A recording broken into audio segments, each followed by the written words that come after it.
Hello বন্ধুরা, digital technology চ্যানেলে আপনাদের সকলকে স্বাগতম। আশা করি সবাই ভালো আছেন।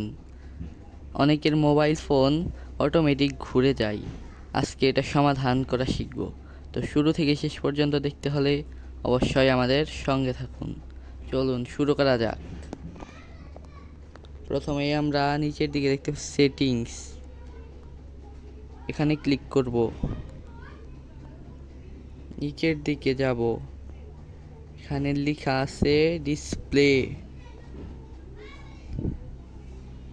ডিসপ্লেতে ক্লিক করব।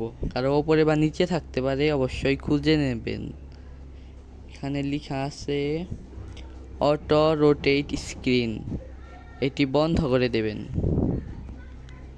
এখন দেখেন আর ঘুরবে না। ভিডিওটি ভালো লাগলে অবশ্যই আমাদের চ্যানেলটি সাবস্ক্রাইব করে বেল বাটন বাজিয়ে অবশ্যই সাথেই থাকবেন। আজকের মতো এখানেই বিদায় নিচ্ছি, ধন্যবাদ।